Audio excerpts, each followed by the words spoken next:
I started Diablo IV as a sorcerer, and I've been having an absolute blast. A lot of people are saying ICE SHARDS SORC is the best, but I found self-cast Ball Lightning Sorc setup to be my personal favorite to play. It has been leaving all my friends who are playing ICE Shards in the dust. This build uses a lot of concepts of Arc Lash, but instead of relying on your ultimate ability, you could tactically play without it. But, I mean, it's your ultimate ability. You're not going to not play with your ultimate ability. Are you crazy? Now, this build allows you to pool your damage and carry it forward in the form of orbiting balls. And when there's more monsters around, most builds start having problems. But not this build. More monsters equal more procs equal more damage. You might think that we would have a problem because we're melee, but we have a long duration stun and freeze. We also have 2 CC breaks, which is an absolute necessity for higher tier nightmare dungeons. One of our build's abilities, Flame Shield, makes us immune for a few seconds, which means we can't be affected by status ailments, take any damage, or get CC'd. We can use this to face tank for a few seconds when we really need to get that damage in. This build invests heavily into cooldown reduction and reduced mana cost, because the ability that we're casting is 50 base mana, and we need to lower that down if we're going to have any sort of good sustain. It also means we need to invest a little bit in increasing our mana. But because of these investments, we can teleport every few seconds, which gives us damage reduction, a barrier, and with the unique chest, it sucks enemies in and stuns them. After we've scaled some crowd control duration, we're stunning for a very long time. And then we pair that with the Paragon board, and we get 10 mana per stun. So if we're sucking in 10 enemies, and we're stunning them all, we're getting 100 mana. In case you haven't noticed, this showcase is in a level 54 dungeon. And although I'm level 90 here, these monsters are 18 levels higher than me. Higher tier nightmare dungeons give slightly more EXP per monster, and a slight chance to drop higher item level gear. But you only get an XP bonus multiplier for enemies 3 levels higher than you, so most of the time it's not worth doing something this high unless you can absolutely smash it. In addition to that, monsters have more HP and do more damage, making the dungeon much more difficult. Most people are showcasing in the low 30s on sorcerers, so I wanted to give you a sense of viability in this build by showcasing in the mid 50s. Some of you may be wondering, when did I switch to self-casting Ball Lightning? Well, the answer to that is at level 63, I killed the second pinnacle boss, and then I unlocked tier 4, and that is when I respec. At the time, I only had around 20% cooldown reduction, and even though I didn't have all the gear, all the fancy smancy uniques that I currently have, it still felt better to play than Arc Lash in my opinion. I initially leveled using Maxwell's Arc Lash, but I made a few modifications, such as dropping ice armor for double Hydra and using the fireball enhancement most of the way. If you have any questions for me, make sure that you're dropping them in the comment section. I plan to make more content on Diablo 4 since I'm really enjoying the game, and who knows, I might even make a video dedicated to answering one of your questions. I'll be providing some tips and tricks I learned through the process so far, as well as mistakes that I've made, so make sure that you're subscribed if you're interested in hearing my point of view. But also be patient because I'm balancing making content with work and other projects' responsibilities. You know, adult stuff. Now, a little disclaimer here, I'm still in the lower level 90s, so I have no idea how this thing's going to perform in higher tier nightmare dungeons, and everything I've heard, the source of the worst class for the higher tier nightmare dungeons due to survivability issues and just the scaling isn't quite there relative to other classes. Alright, let's clean up the last bit of these monsters, and then we'll look at how it performs on the actual boss. And I, of course, messed up on the showcase and get to walk back several screens and take forever, and maybe I should just skip this, but whatever. I left in the whole dungeon just so you get the real experience, which is going to be a lot of walking and backtracking. I mean, I might as well loot some stuff while I'm at it. Give me that gold. Nom nom nom. I highly recommend for bosses that you try to wait out your big cooldown, because it's just going to make everything much smoother and you're going to be able to burst down. Otherwise, it's kind of a cluster. Now, as you'll see here, because we have gloves, which we'll go over in a second, and they both daze and also mobilize, and then we also have our freezes and our stun with long duration, we're able to stagger him really quickly and then just do a ton of damage. Okay, let's take a look at how to play the build. So I rebound all my key bindings to QWER, and then left click, right click, and then 1 for my potion. Now, one thing, if you're going to set up like this, Shift R is auto reply, and you're going to want to unbind that. Otherwise, you're going to get into a situation where you're like typing like this down here and not casting skills, and you're going to die and get super triggered. And so that's what happened to me a lot of times. But anyways, I have Arc Lash on left click, and I can basically hold that down to move, and it'll just attack when I mouse over things. And then while I'm holding that down, I cast my right click. And basically what that allows you to do is it'll be smart about it, and your right click's going to take priority, and it's going to fill our Arc Lash in between. Now, because we're melee-ish, we don't really want to use a different skill here. So some other people might want to use Spark, but that will just cast in place instead of walking into the enemy. So you don't want to use that. But basically, we're casting 3 Ball Lightnings, and then we blink into something, Cross Nova it. If our ult's up, we'll pop our ult, and then we'll go to town. And then that's pretty much all there is to it. And then we leave Flame Shield up for an oh crap button, or if we just need to get the damage in. But I try not to ever cast Flame Shield, because if you get CC'd, you're just dead if your teleport is on cooldown. Now we're playing that way because we're using the CC suck in, so we're using our teleport very aggressively. Let's take a look at the skill tree here. So we went with Glinting Arc Lash, which you could go with Flickering Arc Lash, since you're not really reliant on your ult as much as the normal Arc Lash only build. And we only have 1 rank in this, and then we picked up Firebolt because we are going to use that on our enchantment slot to get permanent burning. Then we picked up Charge Bolts, and we grabbed Enhanced Charge Bolts with Destructive Charge Bolts, and that's for a damage reduction. When we're popping our ult, this is going to cast and reduce damage on things. I really wish there were other options for this tier. This should be like 10 mana per point or something, maybe 7, but it's pretty garbage. A lot of classes have like good stuff in this tier, but we have this like barely any resist garbage, and then just this as passive choices. Then I put 1 point into Elemental Attunement. Now this is going to go off 1 time every 10 seconds and refresh one of our defensive cooldowns. A lot of the time it's going to be either Frost Nova or Teleport. Then we put as many points as possible in Teleport because that lowers the cooldown on it. And we grab this, which is our cooldown on Teleport is reduced by each enemy hit up to 3 seconds. So if we're hitting 6 enemies, we get 3 off of it. And it's already 6.29. So if we hit 3, it's 3.29. And then that's further reduced by this here, which is going to pulse for our crackling energy and reduce our cooldowns. So we're getting really good uptime on our teleport if we need it, which is awesome because when you get CC'd, you could use it to break the CC. Then we have 1 point in Glass Cannon from our chest piece. I did not put this in.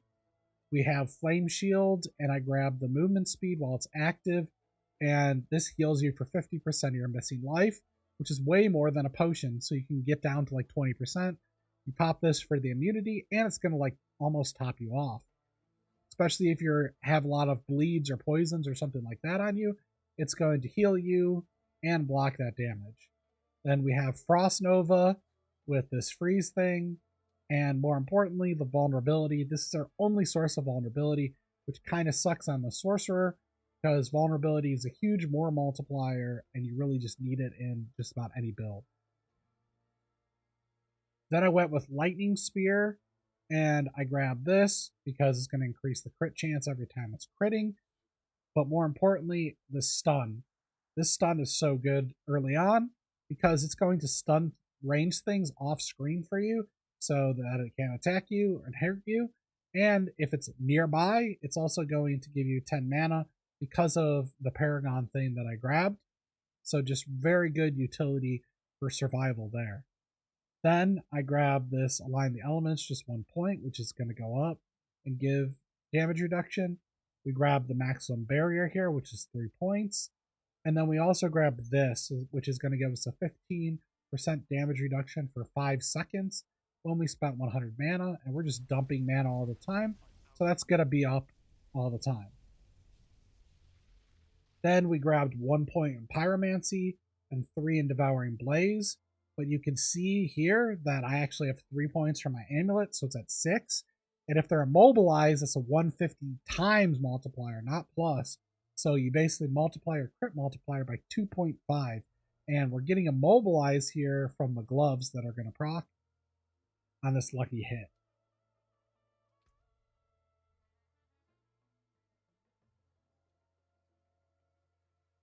Then I have 2 points in Static Discharge, which is going to... Oh, that's the Static Discharge.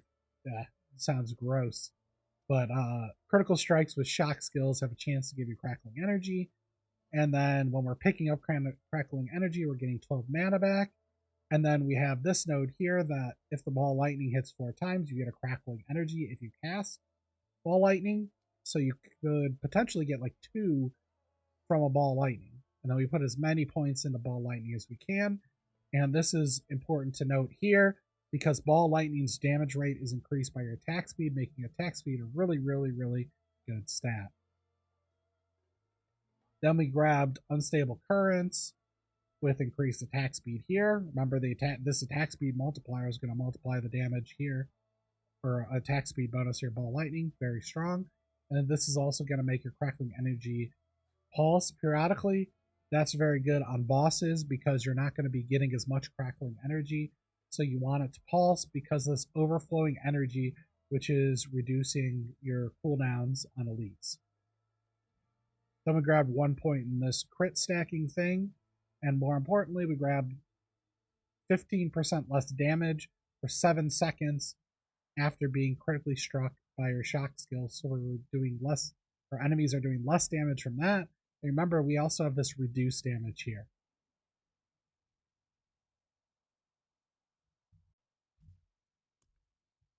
Okay, let's take a look at the Paragon board.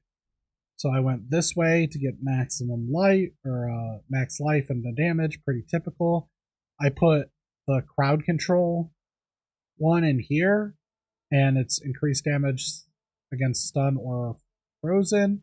And then I grabbed as many dex nodes as possible here. This is a maxed out glyph, I think. Yeah, I have many maxed out glyphs, by the way. 1, 2, 3. 3 of them, almost 4 maxed out, and then my other ones are at like 16, 15 that I was playing with. So yeah, I played a ton. But we're just grabbing the rare nodes in the standard board, pretty standard for that. For the second one, I went with the vulnerability, and that's because the breakpoint here... Oh, shut up, Edgar.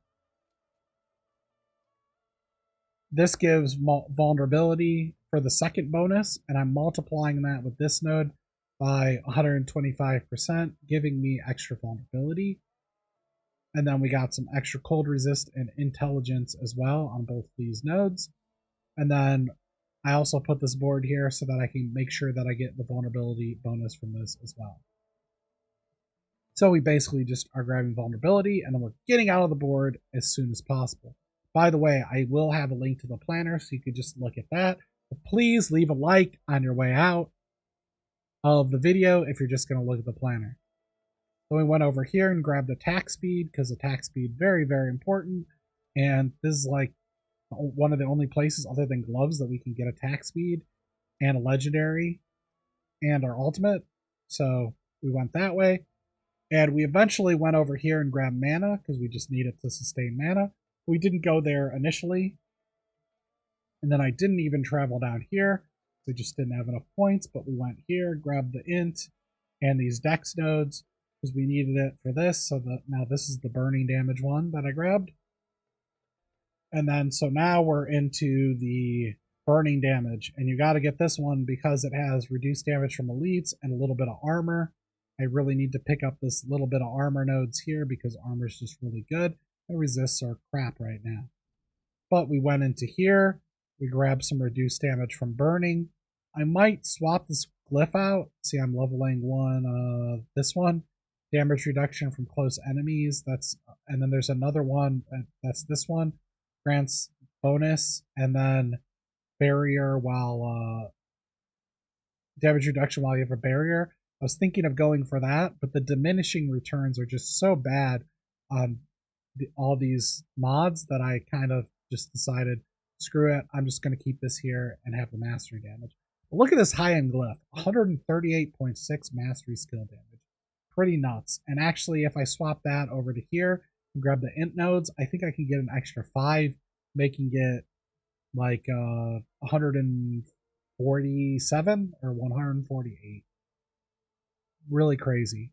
And then the only legendary node that we grabbed so far is the stunning close enemies. Now this is one of the problems with the sorcerer. All their legendary nodes are like hot garbage. If you look at the druid ones, they're like 30 times multiplier, 30 times crit multiplier. And then the sorcerer ones are just junk, which is one of the reasons that sorcerer is pretty junk. That plus, of course, survivability is also an issue. But we went this way. I'm probably eventually going to flip this board, take all this out, and then just go this way for more points. And then this is another source of mana. And this is also a joke because, like on the druid one, they have 2 nodes that give way more spirit than this stuff. And we just have these mana nodes, and we have to grab mana from here and another place, which is over here, and that's all we get. Druid has so much more access to spirit, so it's just wild. Now, for my final points, what I plan on doing is there's a little bit more attack speed, which I'm making my way toward here, which is 1.3, 1.3, 2.5. So I need that. And then I'm going to grab from this board here, this little bit of lucky hit, which is 10% lucky hit. And then I'm probably going to take some points out of here and try to go get the 20% enhancement to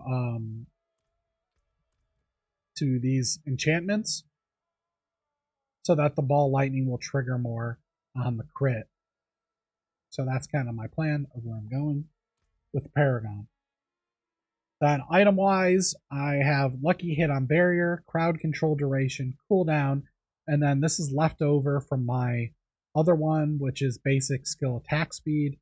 I probably want Int here or some other stat instead of that Basic Skill Attack Speed. I don't really need it anymore since I'm mostly casting Ball Lightning.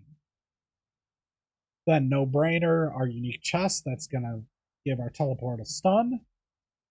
Then I use these gloves, and they're nice for a couple reasons. One is your attacks randomly deal damage 1 to a certain amount. If I got to 300, it's a pretty big damage more multiplier.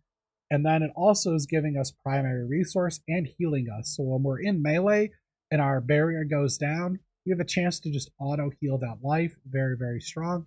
Then we have that immobilize that synergizes with the burning and pushes our more multiplier to 150x.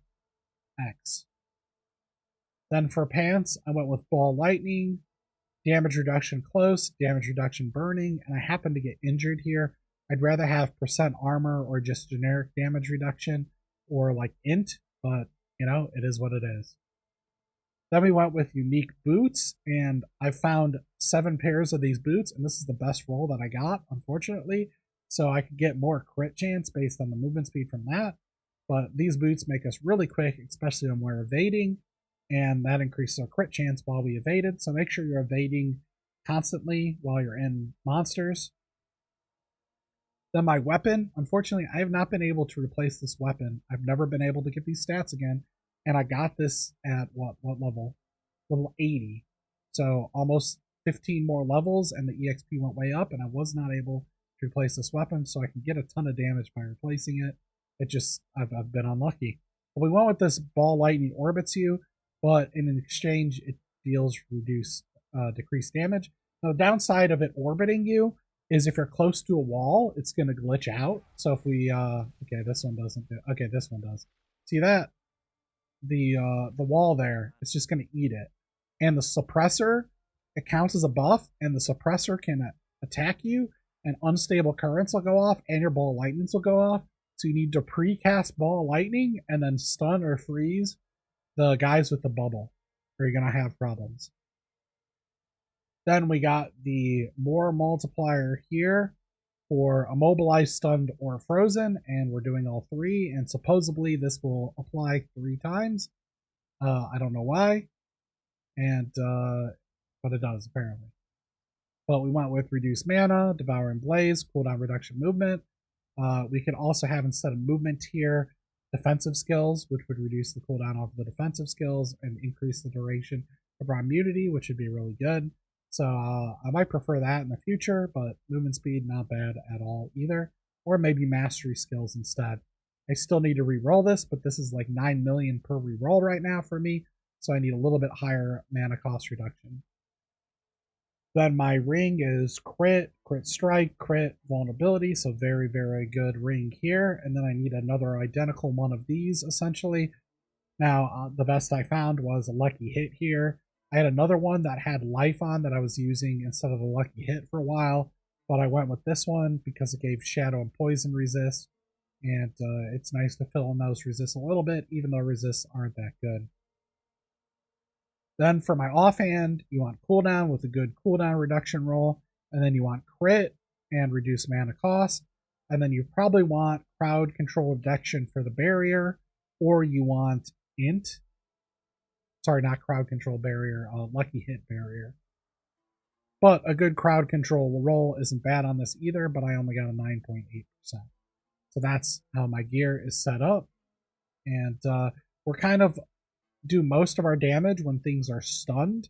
So this is a 40 times multiplier on stun. We have that Paragon glyph where they're doing more damage if they're stunned. We have this for when they're stunned.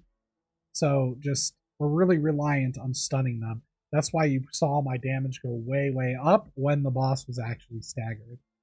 So we have 20% increased crowd control destruction from this imprint, 14 crowd control duration, and then another 9 crowd control duration, which puts like our freeze at 4.3 and puts our stun at about 4.3. So really long duration stuff. Now, as I get more mana, I might try to drop this barrier for there's something that gives 40% crit chance aspect if you cast above 100 mana. So if I can get to infinite mana, I'll use this. I probably also will experiment with Chain Lightning and see how that goes. Once again, the build thing is below in the description, so check that out if you want to look at what this is and my suggestions in the notes. And may your legendary aspects have really good rolls and also your uniques.